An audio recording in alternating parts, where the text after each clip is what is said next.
Hello, welcome back to PlayStation Access at E3 2018. I'm very excited because joining us today is none other than Melissa Hutchinson, who you may know as the voice of Clementine from The Walking Dead. Hey. Melissa, thank you so much for talking to us. Oh, it's an my absolute pleasure to have you on the channel. Yeah. The final season of The Walking Dead, I mean, Yeah. Clementine has been on quite the journey. What has it been like for you as an actor to go on that journey with her? You know, it's kind of beyond words. It's just it's been such an incredible journey. As an actor, you know, in games, it's not very common, maybe nowadays more so, Yeah. but to be able to go to such a deep emotional level as an actor, that first season was, I mean, it was kind of groundbreaking in games. Sure. That's really what propelled a lot of the, you know, narrative that goes on in games now forward into that emotional world. And it's just been such an incredible journey, getting to spend so much time with a character and grow with her. Sure.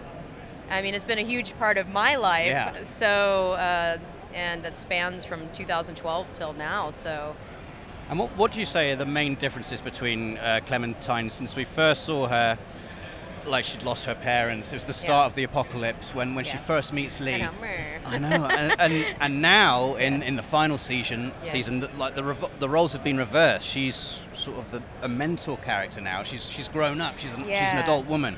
Like, what is it like for you as an actor to, what are the challenges of portraying her, you know, as a child, vulnerable child, and now as an adult woman? Well, I mean, initially, of course, this had to be a very real, it couldn't be a cartoony, like, I'm a little girl, you know, people are like, yeah, no, you're not, and that sucks. So as far as finding the voice, that was a big part of the process of season one, and really being sincere with being this scared child in this horrible situation. And building that connection with Lee. And, you know, honestly, I would love to take all the credit, but the writers at Telltale, all the creatives there, they nail this story down. They make it very easy for myself and all the actors who work with them to, it's more like an organic experience. And, you know, from season 1 to 2 to 3 and now to 4, it's felt like a really natural transition for myself and for Clementine. I like to think. I don't know. I mean, storytelling in video games is very unique, especially in The Walking Dead, where the player gets to choose quite a lot of how the story plays out. Right. So I've always wondered what the process is for you when you're recording Clementine's lines. Do you record like a whole scenario multiple times and record like loads of different choices? And if so, how hard is it to transition between maybe one choice the player might make that Clementine should be feeling one emotion? Right. Like, you know, there's spoilers for the end of season 1. There's a pretty big decision Clementine has to make at the end of season 1. Huge. How hard is it to transition between like being up there emotionally and then being down there emotionally? Well, you know, in season 1, I was not the playable character, so that was a lot. As far as the acting goes, it was a little more straightforward for me. Dave Fennoy and I found out in episode 3 of that season what was ultimately going to happen. Yeah. So by the time we got to that ending, it wasn't like I had to go in the studio and, all right, think of something really horrible and sad. It was like legitimately just like tears, and it was a really heavy experience. It was an amazing experience. As the playable character, and I've had a lot of, you know, I've worked with Telltale for years, so I have a lot of experience. If I was a new voice actor going in, I'd be like, wow, it's kind of all over the place. Because we do record, we just go down the line. It's not like we do all of one option first and then go back. We do it all. So it's a really cool kind of workout, actually. Yeah. Yeah. And what can you tell us about Clementine in the final season then? You know, what place is she in emotionally? And well, she's definitely badass, but we already knew that. You know, it is a bit of full circle. She's now in the place of being the caretaker and protector of AJ and doing her best. You know, this is a kid that was actually born into the apocalyptic zombie world, as, you know, she at least had a life before that, and that gave her that endearing personality. So now she's trying to raise a kid as best she can, as still kind of a kid.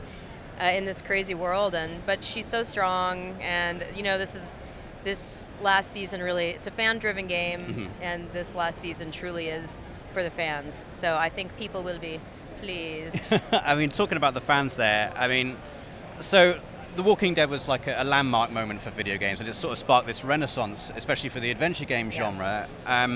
What has it been like to see your character become so beloved by so many people? It's so humbling. It's an amazing experience. I have to like pinch myself. I still feel like I'm dreaming sometimes. Yeah. When we started this game, when we got into the studio, we're like, wow, this script is so good. This is going to be so good. Yeah. But none of us who worked on the game thought it would explode to the level that it did. Sure. And Clementine has like the best fans ever, and it's just been so amazing. And there's so much gratitude for the people who have really pushed, to hear her story out for one last time. Yeah. And just finally, what do you think it is about video games, and particularly Telltale games, that provide such a unique narrative experience that you just can't really get in any other medium? What is so special about them, do you think? Yeah, it's interesting because I meet a lot of people, and I talk to a lot of people who aren't even gamers, and they're like, oh, no, I don't play games, but I love The Walking Dead. I sit with my best friend or my boyfriend or my girl, whatever, and play the game together. I think that just, the choice options, and obviously the amazing writing, again, just playing a game and becoming that emotional is a pretty cool thing. It's because you're engaging your own brain, you're engaging your process on how you would deal with these situations. So, yeah. Well, Melissa, thank you so much for talking to us. It's been an absolute pleasure. pleasure. My brain just like died right at that moment. Did you see it? It died right at that moment. Well, it's been a pleasure talking to you and having you you on the channel. I absolutely can't wait to get stuck into the final season of The Walking Dead. Yeah. Guys, let us know what you think in the comments. Are you excited to pick it up? I'm sure you are. And please do stay with us because we have absolutely loads more coming up from E3.